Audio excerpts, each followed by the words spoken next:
Jadi Islam adalah agama pertama yang masuk Indonesia. Silahkan berbeda pendapat, pakai argumen, pakai bukti, pakai fakta. Saya punya fakta.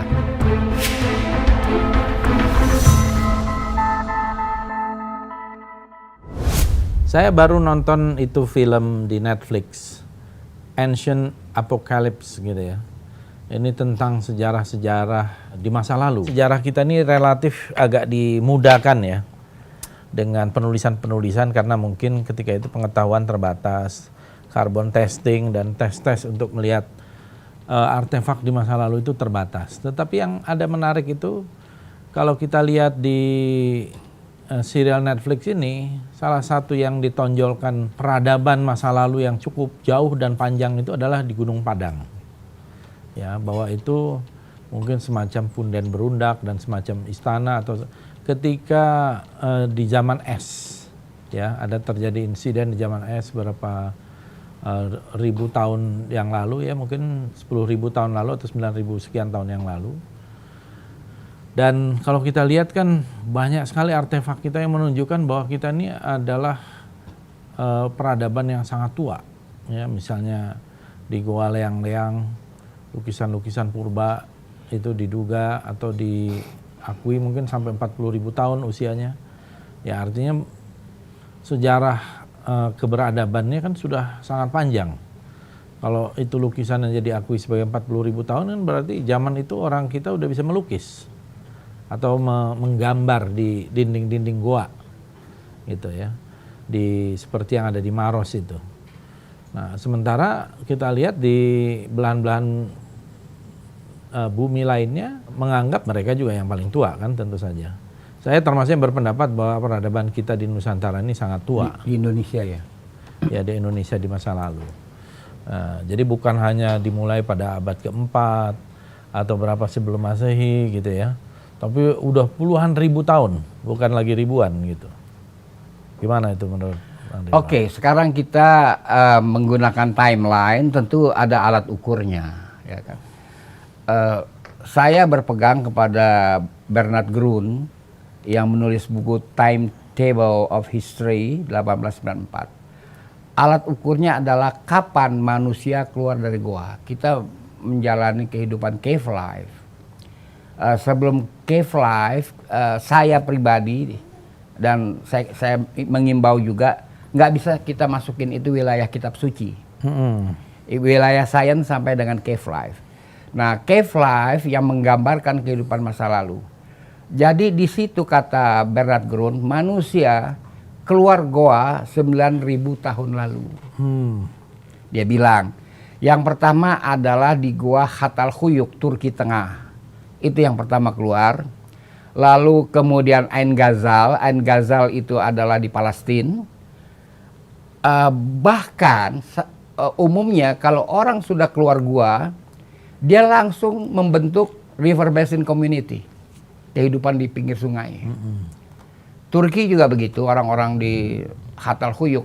Tapi orang Ain Ghazal enggak, dia langsung bikin kota. Kota itu dinamakan Java. Jadi kalau kita lihat di internet ada JavaScript, itu maksudnya Java Ain Ghazal. Oke? Nanti kita akan ketemukan Java yang ada di sini. Kita lanjut dulu, ini kita tinggal. Kehidupan gua Indonesia itu yang meninggalkan jejak paleontologi itu adalah Sumatera, Kalimantan, Sulawesi, Maluku, dan NTT. Lain nggak ada. Guanya tidak ada ragam hias. Seperti gua di Pulau Jawa ini nggak ada ragam hias. Termasuk 11 gua di Jakarta nggak ada. Nah kita mulai dengan Gua Solo, Sumatera Barat. Ragam hias Gua Solo itu sudah menjelaskan kepada kita bahwa mereka sudah mengenal konsep leadership. Sudah di Solo. Kemudian gua di Bangka itu geometrikal, garis-garis semua. Tapi garis-garis itu menggambarkan dia sudah mengenal konsep tentang kekuasaan yang maha tinggi. Ini ada garis begini langit, ini tangan menjawil nggak nyampe-nyampe. Itu gua Bangka. Kalau gua Batu Raja di Sumatera Selatan dan banyak juga di Maros, Leang-Leang atau di NTT itu salam. Yang dalam bahasa gua disebut tabe. Tabe ini bukan bahasa Belanda. Tabe ini adalah saat artinya salam. Orang Belanda bilang an historische vraag. Satu pertanyaan sejarah. Bagaimana dia berkomunikasi bahwa ini artinya tabe. Bagaimana kata tabe itu dikenal di Sumatera, Sulawesi, Kalimantan, Maluku, dan NTT. Ini artinya salam. Keistimewaan dari ragam hias di Gua Maros itu adalah tangannya itu indah sekali. Dia buat tangan wanita itu indah sekali. Nah, kemudian kita lihat bagaimana dengan gua-gua Kalimantan. Gua Kalimantan inilah yang mengilhami Aristoteles abad keempat untuk menghentikan dominasi Alexander the Great di Egypt. Dia bilang, Alex, kau pergi ke negeri ujung timur. Baru kau mengerti tentang konsep-konsep energi. Kata Aristoteles. Alexander the Great sampai India dia meninggal. Karena sakit. Apa hebat? Irak dong. Hah?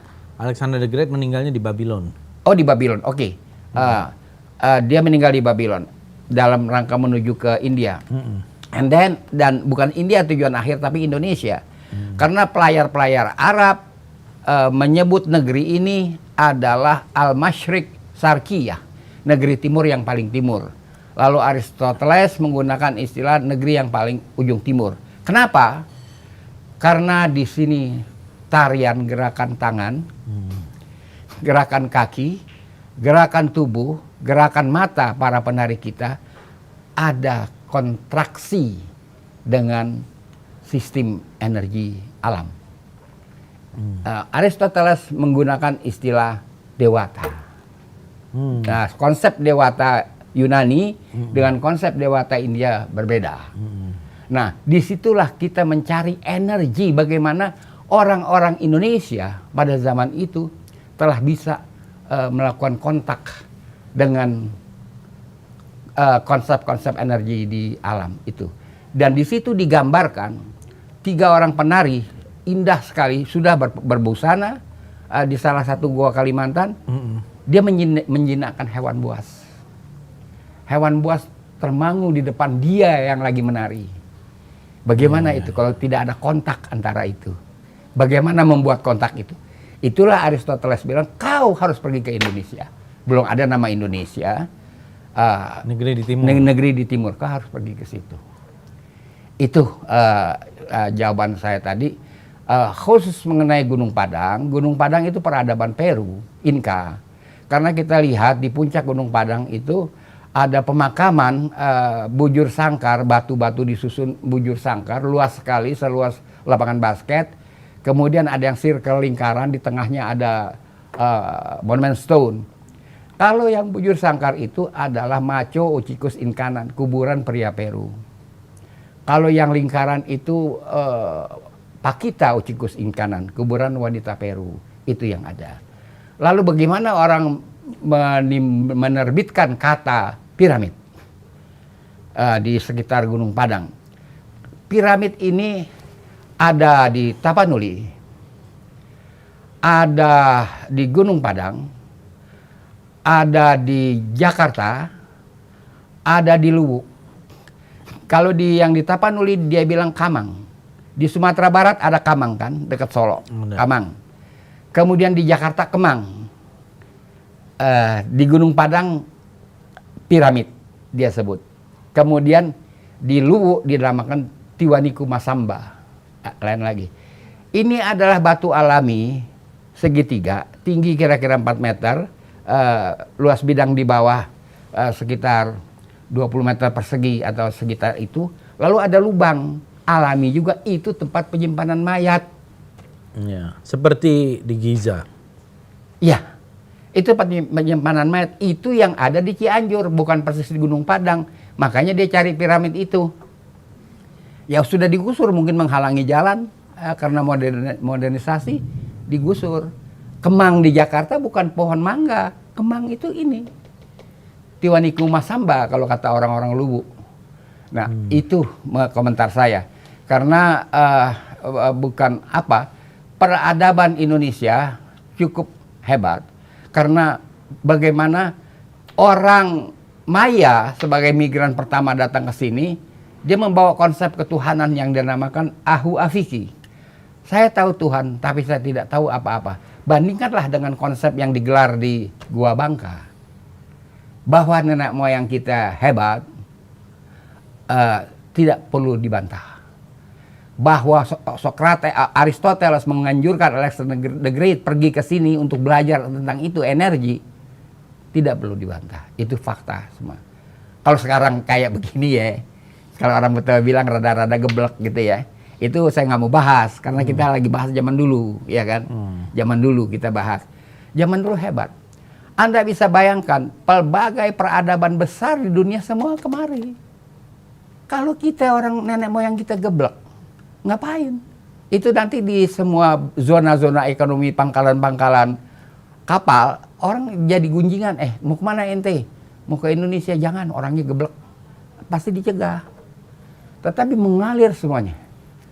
Kemudian setelah Maya datang orang Egypt. Setelah orang Egypt datang orang-orang Afrika yang berbahasa Swahili. Sampai abad kelima lalu datang orang Asia Barat. Itulah Palestina. Kudus. Kota Kudus.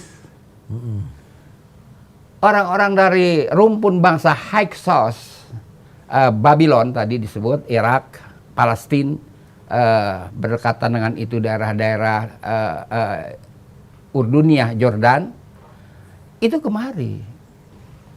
Tidak ada yang bisa bantah Mataram II itu didirikan oleh Panembahan Senopati. Panembahan itu panggilan kehormatan untuk orang-orang Palestina. Menara Kudus itu adalah Palestina. Kudus adalah Palestina, nama Palestina, orang Palestina Kudus. Tapi kalau dia orang berkedudukan pakai Panembahan. Dari kata Quds. Al-Quds, Kudus. Jadi ini yang kita salah. Sejarawan Indonesia dan arkeolog Indonesia, dia tidak bisa membuat timeline kedatangan migran-migran. Nggak bisa. Jadi kalau kita bicara Palestina, jejaknya ada. Tabut di Sumatera, perayaan Tabui. Iya. Di Sumatera Barat, di Bengkulu. Itu tidak bisa dibantah. Tabui atau tabut, bahasa aslinya adalah bahasa Palestina yang artinya kotak dari kayu, tempat menyimpan kitab suci. Nggak bisa dia bantah. Itu kapan? Abad kelima. Dia nggak bisa bantah itu pengaruh Palestina. Di sini nggak ada, yang ada India. Tapi kan kita belum pernah dengar ada pepatah daerah yang menggunakan bahasa India. Apuce ham jawab denge. Kiap jantahe. Kan nggak ada orang ngomong begitu. Bahasanya mungkin zaman itu Sanskrit itu, Bang. Sanskrit itu adalah bahasa dari orang-orang Arya yang bertinggal di Asia Tengah berbatas dengan India, bukan India. Saya lihat memang ada pengaruh India sih, pasti ada lah ya. Apa misalnya? Kalau kita lihat dari beberapa penemuan ya di Sungai Musi atau di beberapa tempat, itu misalnya tentang arca-arca Siwa Parwati di Lotus Pedestal dari batu granit, itu di abad ke-6 ke-7 udah ada. Oke. Tapi nama-nama itu kan nama-nama baru, bukan aslinya dia ada mereknya namanya itu. Arca-arca di Indonesia, bahkan Candi Panataran, Candi Sukuh, itu Maya. Maya dari dia Anda bilang tadi jenis bebatuannya, Maya. Itu yang orang lalai. Jadi semuanya India, diper-India sejarah Indonesia. Kenapa nggak justru kita sendiri? Maksud saya bukan dari India, bukan dari Maya, tapi ya memang dari kita sendiri. Oh iya, yang mengerjakan orang kita. Tapi kan seperti misalnya Borobudur, Samaratungga. Samaratungga kan diartikan orang. Seseorang bernama Samaratungga berarti ada KTP-nya. Atau ada paspornya ini orang. Bukan. Samaratungga adalah orang Samarkand, ahli desain. Itulah yang membuat Borobudur. Begitu. Tapi kalau misalnya di zaman itu Samarkand itu kan sudah masuk pengaruh Islam ya. Oh sudah. Kan sudah ada sepupunya Nabi yang masuk ke Samarkand. Ada. Dan pada abad ke berapa? Mungkin abad ke-7 ke-8 ya. Iya. Dan hampir ya, itu 100 tahun kemudian kalau misalnya itu dari sana. Iya, orang-orang Samarkand itu pertama dia itu berdekatan dengan Armenia. Jadi secara linguistik orang-orang Samarkand itu banyak meresap kata-kata Armenia, termasuk Betawi kan perkataan Armenia artinya gerbang. Orang Samarkand datang kemari pada abad 8. Yang pertama datang kemari adalah orang-orang dari Amrat Oman, maksud saya membawa Islam, Amrat Oman dan Irak, terutama dari Fam Hamadi. Ada Fam Hamadi ada pasar Hamadi di Jayapura, itu ada. Ada Bukit Hamadi di Raja Ampat, ada. Jadi orang-orang yang datang membawa tauhid Islam. Tetapi syariat yang ajarkan kita adalah Laith Abu Nasr bin Ibrahim Al-Samarkandi yang orang Betawi memanggil dia Mu'alim Teko. Karena ilmunya banyak. Dia mengarang 2 kitab. Satu berjudul Bahasa Betawi Baca-Bacaan, maksudnya doa. Satu lagi mengenai syariat. Ajaran mengenai sembayang, bukan sembahyang, sembayang. Itu tawajuh dalam bahasa tasawuf. Itu artinya. Kemudian munakahat, kawin. Kemudian menyelenggarakan jenazah. 2 kitab ini oleh Raffles diketemukan di Selamba, bukan Salemba, Selamba, perkampungan Selamba. Orang Selam, orang Islam. Nah, dia sekarang tersimpan di British Library. And then Mu'alim Teko yang wafat 983 Masehi dan makamnya di Kapuk Teko, ada di Kapuk Teko, TPU Kapuk Teko, dan dalam 7 tahun terakhir telah jadi danau, bukan berair saja. Itu makam telah jadi danau. Makam Mu'alim Teko, dan nama jalannya diabadikan sekarang. Nama jalan Mu'alim Teko somewhere di Pantai Indah Kapuk di Pik. Jadi ini orang tokoh-tokoh yang dia pengasas, orang yang mengajarkan orang Indonesia sembahyang, Mu'alim Teko. Mu'alim Teko ya. Nah, jadi Samarkand itu kaya. Tidak ada Silk Road tuh nggak ada. Orang Cina tuh biasa fotokopi, kopas biasa. Dulu disebutnya Silk Road, itu road to Samarkand. Dialah penghasil tekstil. Orang-orang Samarkand. Dulu istilahnya road to Samarkand. Iya. Jadi pengaruh Samarkand luar biasa. Sekarang kita cerita. Termasuk yang dari Wali Songo kan? Saya nggak tahu ya, karena saya tidak mengumpulkan cerita-cerita orang bisa sembahyang di atas pohon, orang jalan di atas air ya. Karena sekarang anak-anak sekarang dia bisa berselancar itu kan jalan di atas air ya. Kalau sembahyang di atas pohon, bagaimana kiblatnya? Karena dia ditiup angin kan goyang tuh pohon. Saya nggak memasuki wilayah itu. Saya memasuki wilayah yang jelas ekstensinya. Misalnya Mu'alim Teko itu biografinya termuat dalam ensiklopedia Persia. Karena orang Persia migran ke Indonesia, tidak semuanya mukim di sini, tapi ada yang kembali. Yang kembali dari mana-mana dikumpulkan untuk jadi ensiklopedia Persia. Nah, termasuk riwayat hidup Mu'alim Teko. Karena itu secara akademik bisa dibenarkan eksistensi Mu'alim Teko. Begitu, Pak. Di zaman itu mereka yang datang ke Indonesia sekarang ya, ke Nusantara itu karena laut ya. Dan karena perjalanan itu lebih banyak karena perjalanan di samudra atau di laut. Saya lihat penemuan koin-koin pada awal Islam itu menariknya ada di Tapanuli Tengah. Ya. Tapi bukan di Barus. Ya. Tapanuli Tengah di Kecamatan Badiri itu ya. Saya ada beberapa tuh sekitar 40-an koin. Iya. Dari abad pertama Hijriah. Iya.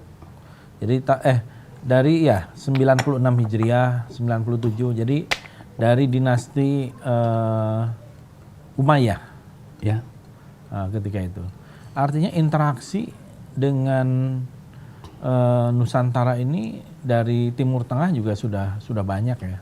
di masa itu. Jadi bukan Islam masuk ke Indonesia di abad ke-13 atau di abad ke-10, malah mungkin lebih awal. Jadi sebelum 651 persisnya Islam masuk ke Indonesia, itu ada dalam prasasti Kebon Raja Bogor. Kebon Raya. Dulu namanya Kebon Raja karena yang bikin Raja Sunda kan.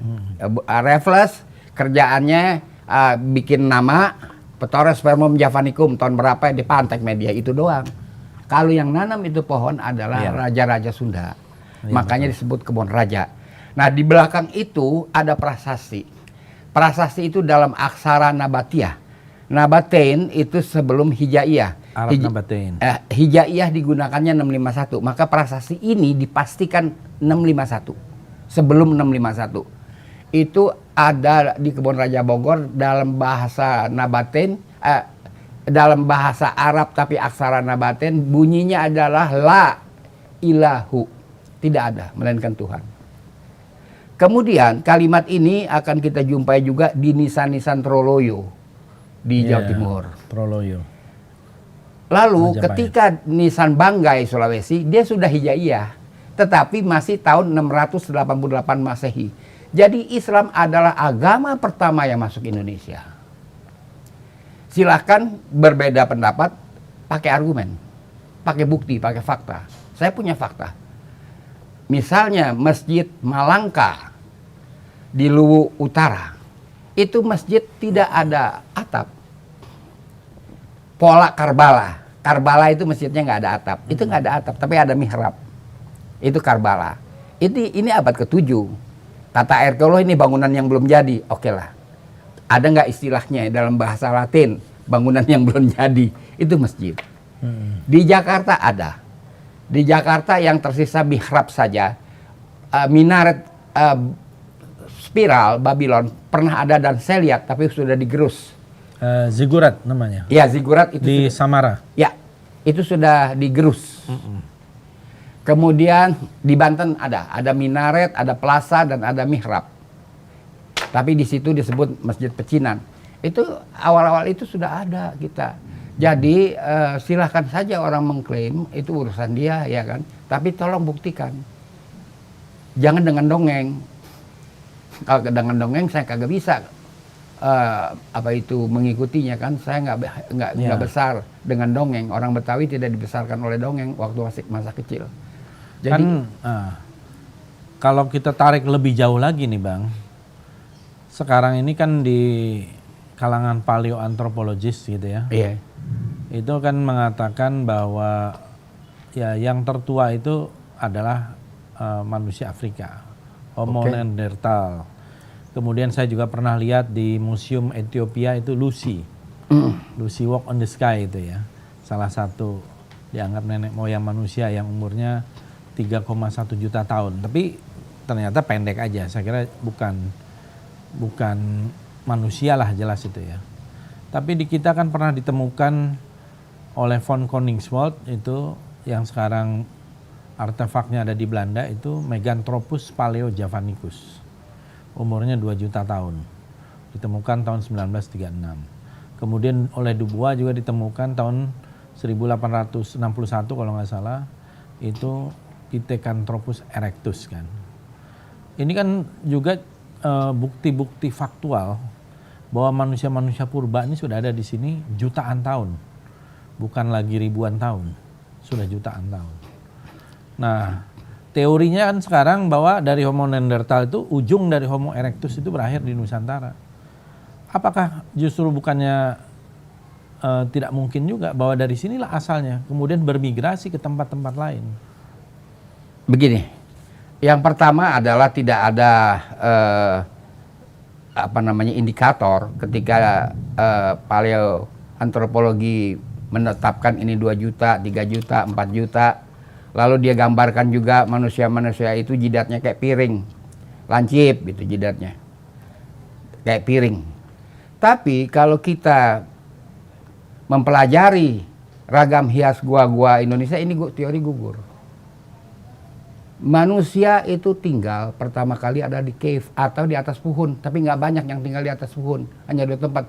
Ini manusia yang dia ceritakan ini Dubois atau siapa manusia hidup di mana.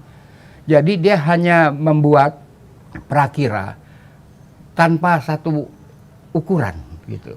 Ngukurnya dari mana?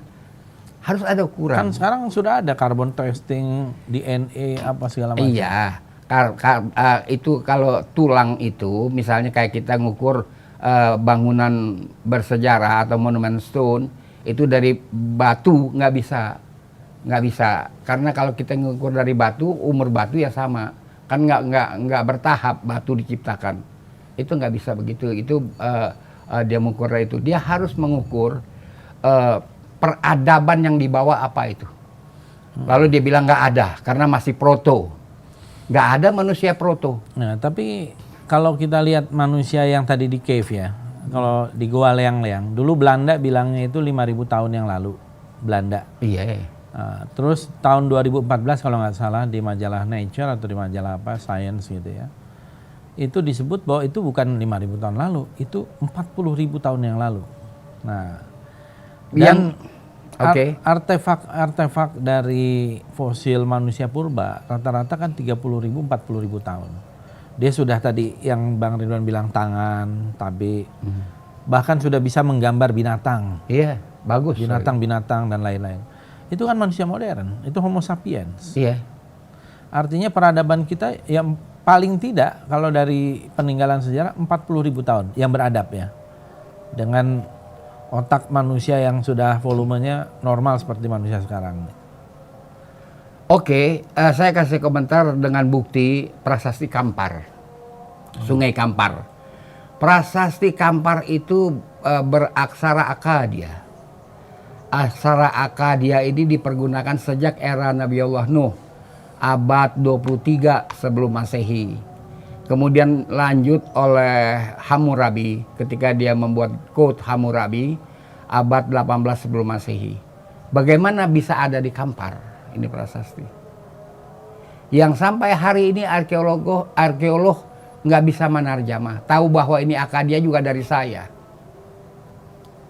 Ini Akkadia, you jangan bilang siapa-siapa ya, saya gitu untuk arkeolog, jangan ngomong siapa-siapa, ini Akkadia namanya, ini aksara. Jadi kalau yang ada alat ukurnya, saya mengatakan sejak Nabi Allah Nuh 23 sebelum Masehi, kita sudah beradab. Itu yang ada alat ukurnya. Kalau kita sistem tadi susah, kita nggak bisa menerka. 23 sebelum Masehi, kan baru dong kalau Oh iya, 23 sebelum Masehi 2300. Ya kan Akhenaton juga sudah beradab dong. Sudah. Ini 5.000 tahun yang lalu. Iya, kita 23 sebelum Masehi aksara loh.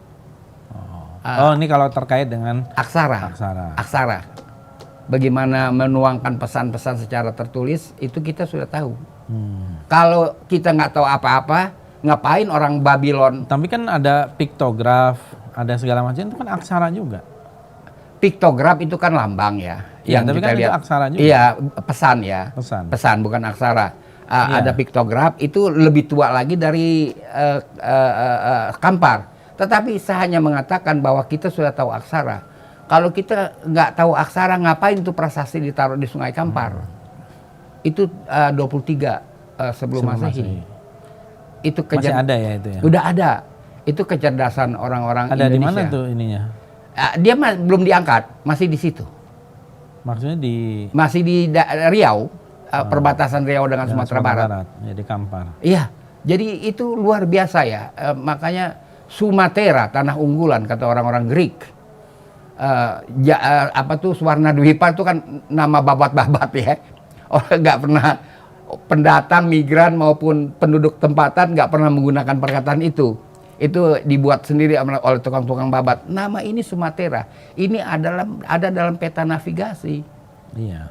Ya kan? Nusantara nggak ada dalam peta navigasi. Ini nama baru diberanakin belum lama zaman Yamin sama Ki Hajar Dewantoro. Belum lama ini nama Nusantara baru, iya. Dia masih PAUD lah kalau sekarang ya. Sekolahnya masih PAUD nih namanya, ya kan? Ini udah ada Sumatera. Bayangkan seperti Java tadi yang saya bilang, itu orang-orang Palestina yang memberi nama. Java itu artinya subur. Ya, Terra kan itu namanya land. Land, yes. Land. Summa cum laude, itu kan unggul, mulia. Itu namanya. Kenapa Sumatera unggul? Kenapa dia mulia? Kalau dalam bahasa Karibia unggul artinya gagah. Di Tangerang ada Poris Gagah. Itu dia Sumatera unggul. Dia sudah mengerti, menurut Santos yang menulis buku tentang benua yang hilang, di kuil Mesir, kedatangan pedagang-pedagang Egypt yang mencari daun-daunan pembalsem itu sudah disambut oleh kuasa adat. Etika itu sudah ada pada mereka. Sedangkan orang Egypt kalau untuk keperluan berdagang 13 sebelum Masehi sudah datang. Dan itu ada menurut Santos ya, itu ada ragam hiasnya di kuil, salah satu kuil di Egypt. Ini besar nih bangsa, bukan bangsa ecek-ecek, bukan bangsa kaleng-kaleng, karena itu kendalikanlah bangsa ini dengan benar, dengan intelek, ya kan? Dongok-dongokan buat apa sih, masa dongok-dongokan dibanggain, ya kan? Dengan intelek. Nggak, maksudnya tadi Bang Ridwan, ragam hias Sumatera ada juga diserap di kuil-kuil di Egypt gitu maksudnya? Bukan, maksud saya pembuat ragam hias di Egypt itu menulis, menggambarkan bagaimana tokoh adat Sumatera menyambut pedagang-pedagang dari Egypt. Oh iya. Berarti dia sudah kenal etika. Iya. Itu yang saya salut. Tapi zamannya siapa itu? Abad 13 sebelum Masehi kan orang Egypt sudah kemari. Iya. Untuk mencari barus. Iya, pembalsam kapur mayat. Jadi itu harus dimulai lagi. Sumatera itu ditulis kembali Sumatera. Bayangkan ada pulau namanya W. Itu kan kata-kata Egypt menyatakan kekaguman. Pulau Weh. Iya, kita tulis dalam ejaan Indonesia W. Orang Egypt bilang, gue juga punya HP W, kata dia kan. Rubiah, mata uang. Ada pulau di Aceh, Rubiah. Itu kan peradaban sudah tinggi yang masuk ke Sumatera. Dan pelayar untuk keperluan bisnis itu datang dari Sumatera. Pertama ke Lamuri dulu, lalu kemudian ke Rasulullah Samudra Pasai. Samudra Pasai ya. Iya. Di samping dia ke Kedah juga kan. Itu terus turun ke sekujur Sumatera. Ada prasasti di Telaga Batu dalam aksara Arameik. Dia bilang ini bukti adanya Sriwijaya. Arameik itu aksara yang digunakan di Asia Barat dan Yemen. Masa mereka beragama Buddha, yang benar aja. Di daerah mana prasastinya? Telaga Batu. Di mana itu ya? Di pokoknya di selatan lah. Karena kalau Sumatera Selatan bagian timur itu banyak sekali peninggalan Maya. Banyak sekali peninggalan Maya. Nah, kita dari arah barat, dari Maya, Inka, dan Karibia, lalu Pasifik, itu banyak sekali linguistik yang mereka tinggalkan. Karena kedatangan mereka 3050 tahun yang lalu diteliti oleh Profesor Karen melalui kajian linguistik 11 bahasa yang digunakan di Indo-Pasifik. Jadi luar biasa. Kata-kata Melani, bahasa Melani banyak sekali masuk menyerap ke bahasa Indonesia. Melanesia ya. Ya. Swahili juga banyak ya? Ya. Swahili lebih banyak lagi. Indonesia aja dari Swahili, Andunisi, kenegerian Ibu Suri. Indah kan? Kalau Nusantara sekitar jarak. Kalau saya mesti berbato, hidup sekitar jarak bagaimana caranya? Hidup sekitar jarak. Yang nyautin gimana? Jarak. Siapa yang dagang jarak kecuali zaman Jepang? Bakal bikin lilin. Nggak ada sekarang orang jualan jarak. Nah ini Andunisi, dia bilang. King Salman datang kemari, dia tetap sebut Andunisi. Karena itulah lidah orang Arab Afrika dengan negeri ini Andunisi. Sebastian orang Jerman abad 19 menarjamah salah, dia karena nggak ngerti Indonesia. Tapi nggak apa-apa lah, kita gunakan itu karena asal kita tahu itu berasal dari Andunisi. Gitu Pak. Andunisi itu yang siapa yang pertama kali ini? Pelayar. Oh, para pelayar ya? Pelayar, iya. Para pelaut lah ya? Pelaut.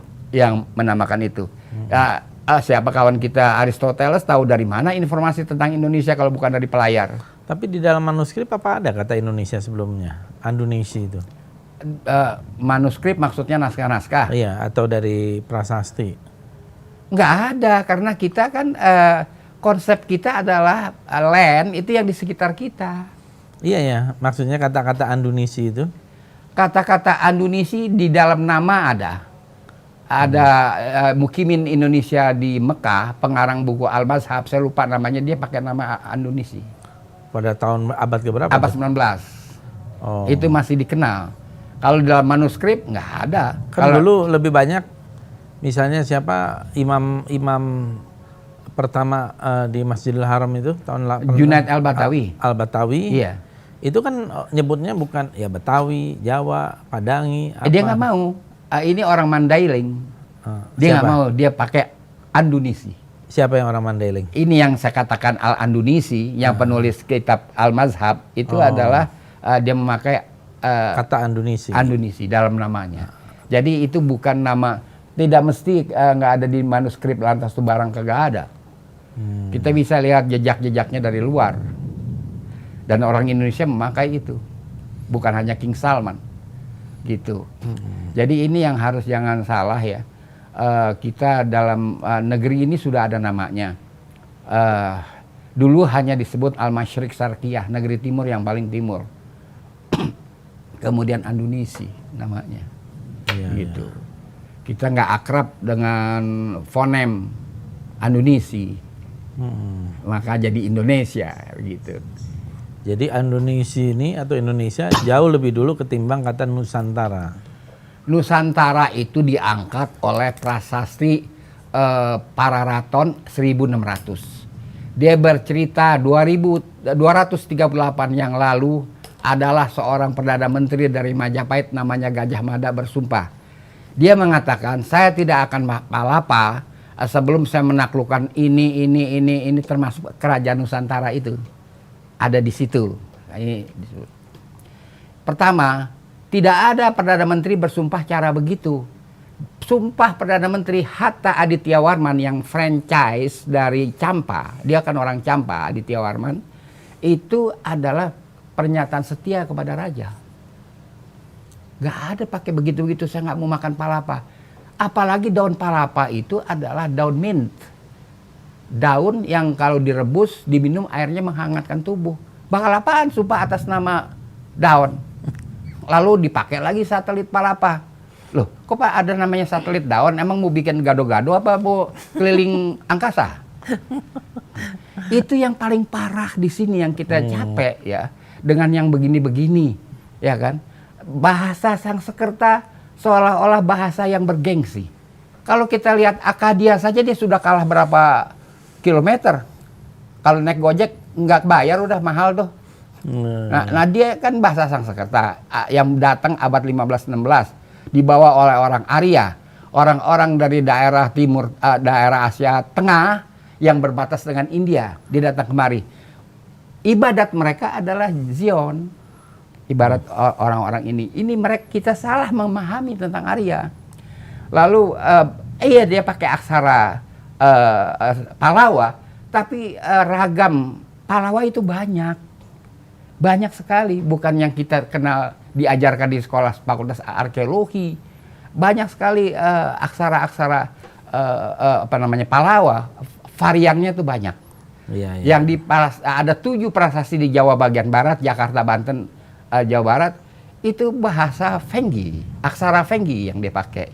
Makanya mbah kita Purbo Caroko salah menarjamah seluruh prasasti ini, yang 7 ini Jawa Barat. Karena dia kira itu.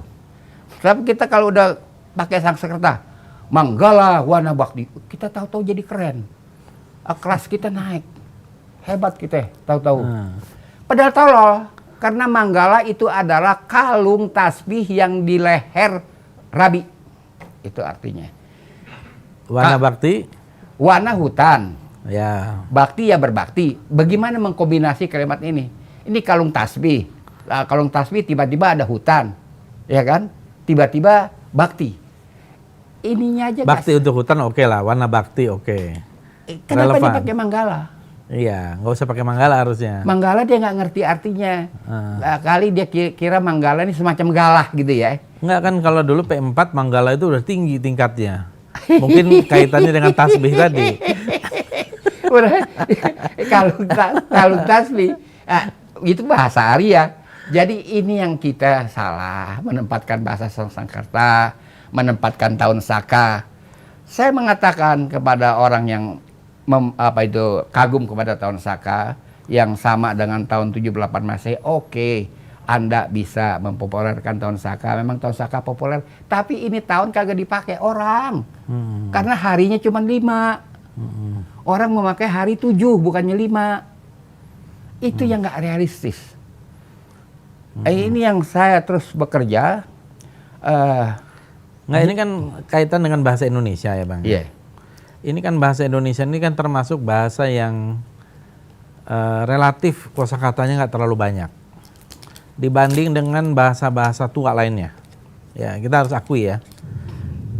Sejak zaman ejaan Van Ophuijsen, ejaan Swandi, kemudian sampai ejaan yang disempurnakan, kalau nggak salah totalnya itu saya lupa ya, saya pernah lihat itu 127.000 apa kosakatanya dibanding dengan kosakata Arab yang belasan juta atau Inggris dan lain-lain. Nah ini kan kata-kata serapan dari berbagai bahasa ini membuat memang upaya-upaya penerjemahan kita itu nggak terlalu kuat. Ya. Mungkin ini juga salah satu bisa jadi masalah penerjemahan dari bahasa Arab ke dalam bahasa Indonesia, misalnya bahasa Quran. Mungkin tidak sekuat misalnya dari bahasa Arab ke dalam bahasa Inggris atau ke dalam bahasa Spanyol atau ke dalam bahasa Latin misalnya. Kekuatannya gimana menurut Bang Ridwan? Menurut saya bahasa Indonesia cukup karena di Goa orang sudah berbicara. Dan banyak kosakata Goa yang berlanjut sampai sekarang tapi digunakan oleh ibu-ibu untuk anaknya yang 2 tahun. Mimi, minum, mamam, bobo. Itu semuanya bahasa Goa. Jangan dikira orang Goa tuh tidak berbicara, dia berbicara. Dan tergantung Goanya, kalau Goa-Goa di Jakarta ada istilah-istilah yang tidak digunakan oleh Goa lain. Tapi misalnya tadi saya sebut contoh tabe, menghormat, itu digunakan oleh seluruh Goa. Dan ini digunakan oleh seluruh Goa. Mimi, mamam, bobo, itu. Dan ada satu lagi, ketelitian kita dalam mengoleksi perkataan Melayu yang berasal, yang menjadi dasar bahasa Indonesia. Tuan misalnya, itu dari bahasa apa? Saya Melayu. lama. Hah? Bukan Melayu itu? Melayu. Iya. Saya lama mencari tuan dari mana. Tuan itu ternyata setelah saya ingat ada kota Tapak Tuan di Aceh, selesai. Tuan itu bahasa Melayu. Tuan. Iya, di Aceh Selatan. Iya, Tapak Tuan kan. Tapak Jadi tapak kan artinya hunian ya. Jadi ini yang yang mesti kita kaji, belajar lagi, mendalami lagi bahasa Indonesia, mencari kosakata yang berasal dari bumi Indonesia sendiri, termasuk perkataan Goa. Iya. Iya, artinya bahasa Indonesia ini kan terus berkembang. Iya. Dibanding yang lalu-lalu. Ya itu datanya masih belum nyampe 100.000. Ada yang bilang sekarang sudah 127.000. Jadi di kamus besar bahasa Indonesia kata-katanya itu nambah-nambah terus kan. Dari yang ini. Jadi tapi maksud saya padanan itu dibanding dengan bahasa-bahasa tadi itu mungkin kita masih Iya, saya setuju. Itu mungkin ada kebenaran walaupun kita harus bekerja keras untuk membantah klaim seperti itu. Tapi saya bantuin mereka itu data. Misalnya hukum laut Melayu yang tertulis mana? Kita menggunakan hukum laut Melayu dari zona ekonomi. Yang kita paling tidak menyadari bahwa power system itu hanya kerajaan. Salah. Kerajaan itu baru abad ke-13. Power system itu kuasa adat. Kemudian zona ekonomi. Zona ekonomi ini seluruh zona ekonomi, 28 zona ekonomi dari Banda Aceh sampai Banda Neira itu menggunakan hukum laut Melayu. Mana teks tertulisnya hukum laut Melayu? Ternyata teks tertulisnya ada dalam prasasti Jalan Kopi. Batu besar, kemudian 3 tiang, semua ada di museum. tapi orang mesum tidak bisa memberi keterangan ini apa. Inilah dalam bahasa Greek. Teks hukum Melayu ditulis dalam bahasa Greek. Jadi klaim tadi saya benarkan. Kenapa harus ditulis dalam Greek? Itu yang terjadi. Ya, makanya saya benarkan. Nah, tetapi kita harus bekerja keras. Iya, iya betul. Kita harus bekerja keras, membangun kembali. Karena buat saya ya, sekarang Indonesia nomor 10 di ASEAN countries sebagai IQ yang paling rendah. Indonesia, kita nyaris juara, tapi ada yang nomor 11. Tapi kita yang jelas dengan Laos kalah, IQ kita rendah. Rendahnya IQ ini salah satunya pengajaran sejarah yang salah. Karena pengajaran sejarah yang benar itu membantu pembangunan konstruksi berpikir. Kan, ya kan kalau kita sudah bicara sejarah secara umum, dia buru-buru begitu kita sebut kerajaan anu, dia tarik, dia bedol kata orang Betawi, silsilah. Ya kan disampai-sampaiin tuh silsilah ke gengkong dia, ya kan. Kemudian setelah silsilah, mistik main. Dahsyat tuh mistik, luar biasa. Kalau begadang nggak pakai kopi pun jadi kalau ngomong mistik. Oh gila kalau udah mistik. Inilah yang mengganggu konstruksi berpikir anak didik. Hentikanlah sejarah Indonesia yang diajarkan sekarang. Kalau buat saya itu, ini mengganggu pembangunan konstruksi berpikir anak-anak. Iya, iya, iya. Karena bercampur baur dengan. Tapi kan tidak bisa dihindari. Bukan mistik ya, tapi misalnya cerita-cerita folk gitu, legend dan sebagainya, legenda gitu, mitos gitu. Itu pisahkan, ini kan nggak diaduk. Iya. Diaduk. Saya kan sering duet, bukannya duet sih ya, berhadapan vis-a-vis dengan orang-orang sejarawan lah, dengan arkeolog.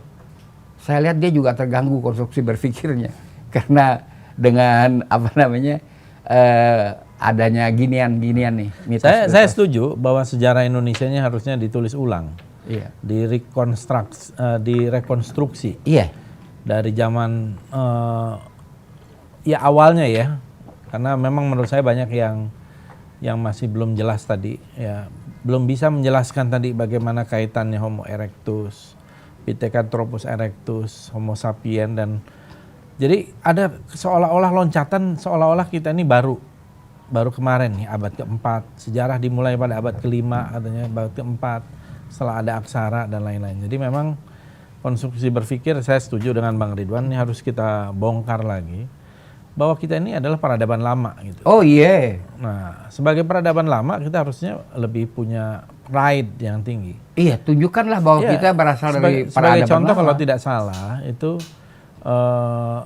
Homo erectus kita, ya, yang ini kepala itu kan diperkirakan 1,8 juta tahun. Cina itu mencari yang tertua dia hanya 1,4 juta tahun. Artinya kita lebih tua 400.000 tahun dari Cina. Kalau dari sisi itulah misalnya. Dan nggak ada yang lebih tua di daerah Asia ini ketimbang kita dari sisi artefak gitu. Jadi menurut saya kita lebih tua, lebih jauh dari yang kita duga menurut saya. Yes, saya tambahkan juga bahwa kalau dilihat nama-nama goa, itu kita kagum dengan taste, keindahan kata-kata dari generasi dulu. Misalnya, Gondang Dia, itu kan nama goa. Goa itu bukan nama pohon ya? Bukan, Gondang Dia artinya wanita yang agung. Itu kan indah. Goanya posisinya di pertigaan Jalan Suwiryo, Palem dengan Gondang Dia. Itu posisi dia. Di mana tuh sekarang? Nggak ada lagi guanya. Guanya udah di bawah sebuah wisma. Sebuah wisma di bawahnya ke Uruk. Oke. Jalan Suwiryo dengan Suwiryo ini Teguh ke Umar, Gondang kan Dia. ini? Gondang Dia. Oh, Suwiryo. Oh, Suwiryo yang di sana. Jalan Palem. Tak. Iya, ya, Nah, di ujung. sebelah di kiri ujung. itu. Dekat Hotel Metropol. Iya, kira-kira. Hotel apa namanya di situ? Ada hotel ya? Ada. Kira-kira di situ dekat kantor Nasdem lah. Ya kan, yang menjagokan Anies Baswedan. Ya ini berita saja bukan ya. Jadi itu. Kemudian ada gua namanya Panggilan Bumi. Di mana itu? Tenabang. Di Itu di sebelah bawah mana? Masjid Tenabang. Ada. Ada. Masih ada gitu. Masih ada di bawah mihrab malah. Masih ada. Oh iya? Iya, dan melintang ke Jalan Mas Mansur. Nama gua panggilan bumi, Tenabang. Jadi dari 11 gua Jakarta, nggak usah semuanya lah, saya kasih contoh. Bahwa saya lihat kok indah betul dia Itu memberi dari mana nama. referensinya Bang Ridwan itu? Penelitian. Karena kalau saya baca buku sejarah Indonesia yang dibuat oleh orang-orang Indonesia, saya langsung capek. Saya langsung capek baca kitab mereka gitu. Capek bukan isinya berat, isinya kelewat enteng. Jadi saya capek, lebih baik saya melakukan penelitian. Oke. Oke, terima kasih banyak nih Bang Ridwan ngobrol-ngobrol santai ini di channel saya lagi dan Fadlizon Official. Mudah-mudahan obrolan ini bisa memberikan semacam informasi, mungkin juga provokasi. Karena banyak hal-hal yang saya kira bisa saja berbeda pendapat dan bertolak belakang atau ada yang mempertanyakan. Justru ini bagus.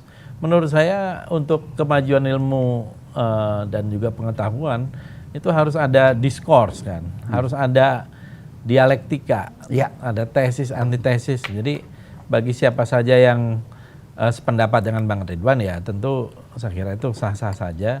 Yang juga berbeda pendapat menurut saya harus menangkal dan mencari di mana kelemahan-kelemahan apa yang disampaikan oleh Bang Ridwan. Karena ini kan teori panjang masa lalu yang hazanahnya itu juga luas gitu lah. Dan saya sebagian besar saya sependapat dengan Bang Ridwan dan soal garis besar bahwa kita ini jauh lebih tua dari yang kita perkirakan peradaban kita. Itu yang pasti.